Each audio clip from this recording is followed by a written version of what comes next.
Bharat Pakistan tensions के बीच एक बहुत बड़ा डेवलपमेंट हुआ है। देखिए, आपको पता होगा जो राफेल फाइटर जेट भारत ने खरीदा था, मैं अभी की बात नहीं कर रहा हूं, अभी जो नेवी के साथ डील हुआ है वो एक अलग चीज है। लेकिन यहां पर जो हमने अपने एयरफोर्स के लिए फाइटर जेट खरीदा हुआ है ऑलरेडी, राफेल फाइटर जेट, उसका सोर्स कोड अर्जेंट बेसिस पर भारत चाहता है कि फ्रांस दे।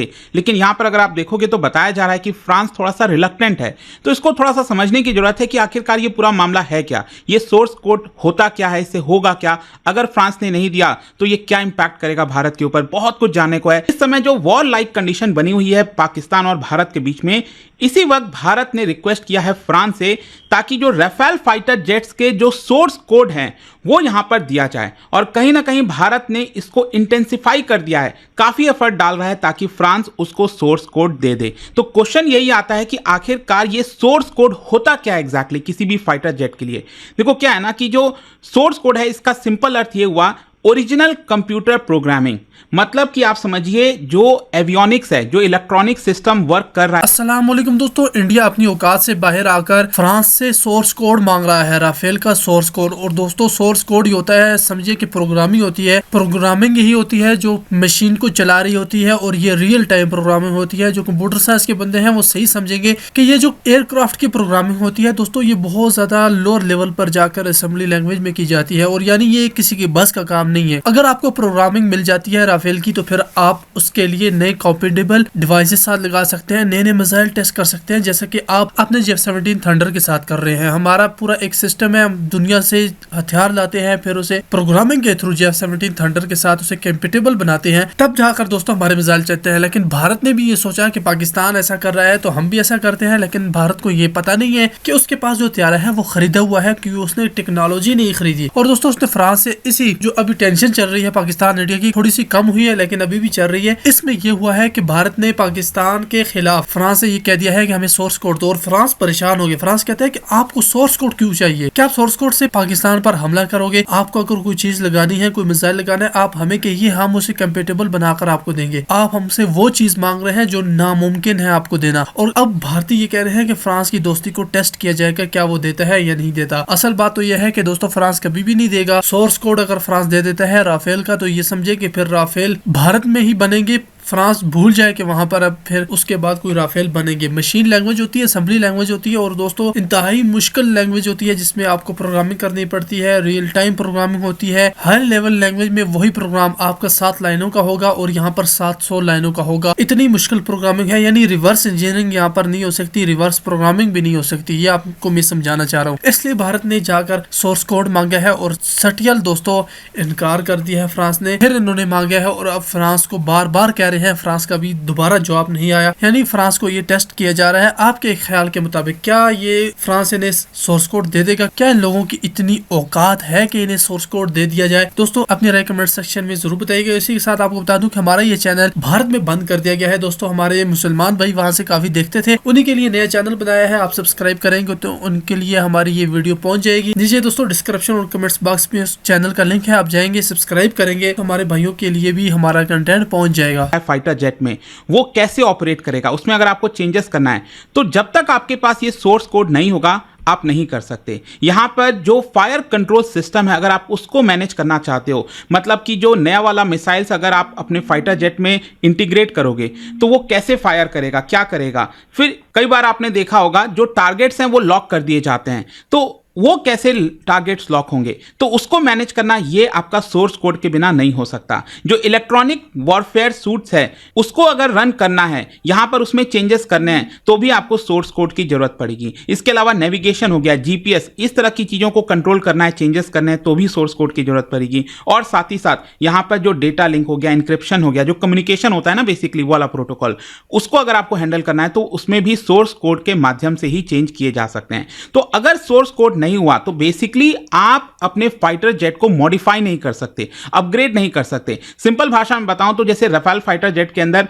ऑलरेडी हमने जो यहां पर वेपन सेट कर रखे हैं उसी का ही हम इस्तेमाल कर सकते हैं। अगर हमें कोई नया वेपन उसमें इंटीग्रेट करना है वो हम एक प्रकार से इंडिपेंडेंट तरीके से नहीं कर पाएंगे, हम उसके लिए फ्रांस के ऊपर डिपेंडेंट रहेंगे क्योंकि वहीं से हमने ये खरीदा है। तो it's just like buying a super computer, लेकिन आपके पास वो पासवर्ड नहीं है। अगर आप अपने सुपर कंप्यूटर में मेजर कुछ चेंज करना चाहते हो चाहते हो तो आपको एडमिन पासवर्ड की जरूरत पड़ेगी, जो कि आपके पास नहीं है। तो क्वेश्चन अब ये आता है कि भारत इस समय सोर्स कोड क्यों चाहता है। देखो यहां पर कई अर्जेंट रिक्वायरमेंट है। सबसे पहला तो वॉर का थ्रेट, आपको पता ही है इस समय पाकिस्तान के साथ जो हालात बने हुए हैं, कभी भी वॉर जैसी सिचुएशन आ सकती है, और अगर ऐसा हुआ तो यहां पर जो टू फ्रंट वॉर है उसको नकारा नहीं जा सकता। चाइना भी सीन में आ सकता है, वो देखने वाली बात होगी। फिर दूसरा यहां पर कि वॉर टाइम मॉडिफिकेशन अगर हमें करना पड़े, अगर हमें राफेल फाइटर जेट के अंदर नए कोई मिसाइल्स वगैरह इंटीग्रेट करना पड़े, रुद्रम एंटी रडार सिस्टम लगाना पड़े, तो उसके लिए हम फ्रांस के ऊपर डिपेंडेंट रहेंगे, वो हम इंडिपेंडेंटली नहीं कर पाएंगे। फिर यहां पर है न्यूट्रलिटी का सवाल। देखो फ्रांस जो है वो अभी काफी प्रेशर में भी होगा यूरोपियन यूनियन से, नाटो से, यूएस से, वॉर टाइम सिचुएशन में। क्योंकि मैं आपको याद दिलाता हूं 1999 का जो कारगिल वॉर हुआ था, उस समय क्या था, बेसिकली यूएस ने हमारे जो स्पेयर पार्ट्स हैं उसको एक प्रकार से ब्लॉक कर दिया था, जिसकी वजह से मुसीबत आई थी। और सिर्फ यही नहीं, इनफैक्ट 1971 वाला जो वॉर हुआ था जिसमें बांग्लादेश बना था, उस समय भी यूके ने यहां पर हमें जो स्पेयर पार्ट्स हैं उसको डिनाई कर दिया था। तो वॉर टाइम सिचुएशन में क्या अमेरिका और वेस्टर्न कंट्रीज क्या भारत का साथ देंगे, ये एक बड़ा सवाल उठता है। अभी तो आप कितना भी डिप्लोमेटिक तरीके से मीडिया में सामने सब कुछ बोल दो, कह दो, पहलगाम को एक प्रकार से उसको बता दो कि हाँ ठीक है हम उसकी कड़ी निंदा करते हैं, लेकिन अल्टीमेटली जब वॉर सिचुएशन होगी, क्या ये वेस्टर्न कंट्रीज भारत का साथ देंगे? अगर भारत को रिक्वायरमेंट हुआ राफेल में चेंजेस करने का, तो क्या फ्रांस ये कर पाएगा? क्या वो प्रेशर में रहेगा? इसी की वजह से कहीं ना कहीं पहले ही हम चाहते हैं कि यहां पर हमारे पास सोर्स कोड हो, और एक प्रकार से हम फ्रांस के ऊपर वॉर सिचुएशन में एटलीस्ट डिपेंडेंट ना रहें। वॉर के समय अगर हमें रिक्वेस्ट करना पड़े, आप सोचिए कितनी बड़ी मतलब सिचुएशन हो सकती है। खैर यहां पर क्वेश्चन यह है कि फ्रांस थोड़ा सा रिलक्टेंट क्यों है। मैं ये नहीं कह रहा हूं कि फ्रांस नहीं देगा, हो सकता है दे दे, क्या होगा नहीं पता, लेकिन फ्रांस रिलक्टेंट क्यों है? सबसे पहला है इंटेलेक्चुअल प्रॉपर्टी। यहां पर जो राफेल का सोर्स कोड है उसमें हाईली क्लासिफाइड टेक हैं, जैसे नेटो के जो प्रोटोकॉल्स हैं वो आपको देखने को मिलेंगे। फ्रांस को हो सकता है शायद डर ये हो कि भारत एक्सीडेंटली या फिर इनडायरेक्ट तरीके से उसको एक्सपोज ना कर दे।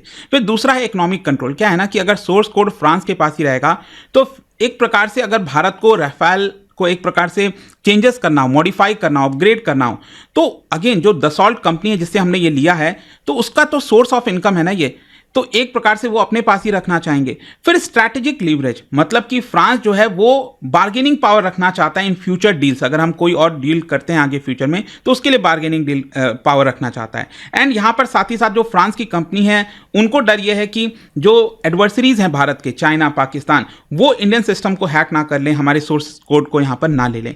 इनफैक्ट फ्रांस एक प्रकार से डायलेमा में आप कह सकते हैं। वो भारत के साथ भी रिलेशंस मेंटेन करना चाहता है, लेकिन साथ ही साथ अपना जो नेशनल डिफेंस सीक्रेट है उसको भी अपने पास रखना चाहता है। तो अल्टीमेटली देखिए अभी क्या है ना, रिसेंटली आपने सुना होगा, कल ही खबर आई थी कि भारत और फ्रांस के बीच में 63,000 करोड़ की जो डील है 26 राफेल फाइटर्स के लिए, वो तय हो गई है। देखो ये वाला जो हम नया वाला कर रहे हैं राफेल फाइटर, वो अपने नेवी के लिए कर रहे हैं, जो एयरक्राफ्ट कैरियर होता है। तो कहीं ना कहीं आपको समझना होगा कि यहां पर क्या भारत ने इसके लिए दबाव बनाया होगा सोर्स कोड के लिए। अब एग्जैक्टली नहीं पता, यहां पर हो सकता है बैकग्राउंड में कुछ चल रहा होगा, लेकिन अभी तक जो खबरें हैं उसमें यही चीजें सामने आई हैं। खैर अब क्वेश्चन यह है कि अगर भारत को यह सोर्स कोड नहीं मिलता है देन व्हाट। देखो again India will be dependent on France for upgrade, और वॉर टाइम सिचुएशन में तो और ज्यादा डिपेंडेंट हो सकते हैं। तो फ्रांस अगर मना कर दिया तो एक प्रकार से जो भारत का राफेल है it could face software limitation.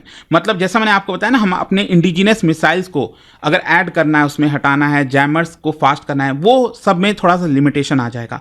इसके अलावा जो ऑपरेशनल फ्लेक्सिबिलिटी होती है, जो मिशन प्रोफाइल्स को अडॉप्ट करना हुआ, इस तरह की चीजें हैं, तो उसमें यहाँ पर लिमिटेशंस होगी। और साथ ही साथ यहाँ पर अगर मान लो इन केस अगर कोई भी टेक्निकल फॉल्ट होता है राफेल फाइटर जेट में और कोई फ्रेंच टेक्नीशियन भारत में मौजूद नहीं है, तो अगेन वॉर सिचुएशन में हमें वो फाइटर जेट को ग्राउंड करना पड़ेगा। उसका मतलब क्या हुआ, हमने खरीदा है, इतने पैसे दिए हैं उसके लिए, तो ये सब मुसीबत आ सकती है। मैं आपको कुछ एग्जांपल बताता हूं।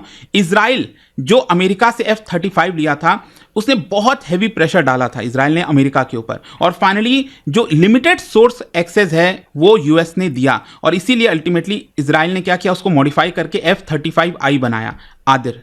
और जहां तक टर्की का सवाल है, देखो F-35 प्रोग्राम से टर्की को बाहर कर दिया गया था क्योंकि जियोपॉलिटिकल टेंशंस की वजह से। तो ये कुछ आपको एग्जांपल्स देखने को मिलते हैं। क्वेश्चन ये है कि भारत के पास अभी करंटली राफेल टेक का कितना कंट्रोल है? क्या देखो, ऐसा नहीं है कि हमारे पास कंट्रोल नहीं है, ऑब्वियस सी बात है, हमने खरीदा है, बहुत पैसे दिए हैं, पार्शियल ट्रांसफर ऑफ टेक्नोलॉजी हुआ था लेकिन कंप्लीट नहीं हुआ था।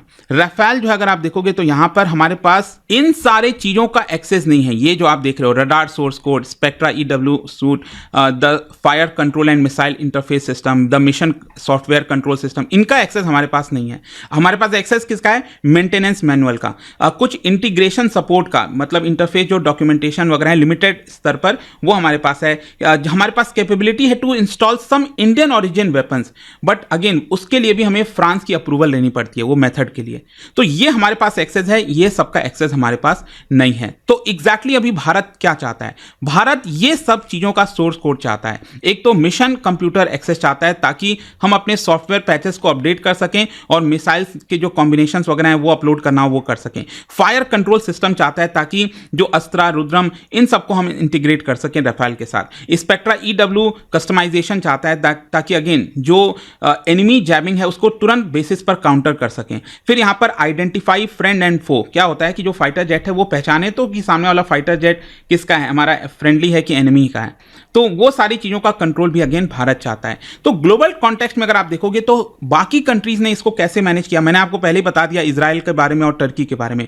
पाकिस्तान के पास जो US का F-16 है ना, वो सुखोई 30 MKI है जो हमने रशिया से लिया है। तो यहां पर भी ऐसा नहीं है कि हमें पूरा का पूरा सोर्स कोड मिल गया है, यहां पर भी हमें लिमिटेड मिला है क्योंकि देखो जो रशिया का सुखोई 30 MKI है उसमें हमने इजराइल के जो रडार्स हैं उसको इंटीग्रेट कर रखे हैं, इंडियन मिसाइल्स इंटीग्रेट कर रखे हैं, तो हमें लिमिटेड एक्सेस उसका भी मिल रखा है। तो कंक्लूजन क्या निकलता है? कंक्लूजन यही है कि भारत को डर है, फियर है कि वॉर के सिचुएशन में हम कंप्लीटली वेस्टर्न कंट्रीज के ऊपर डिपेंडेंट ना हो जाएं।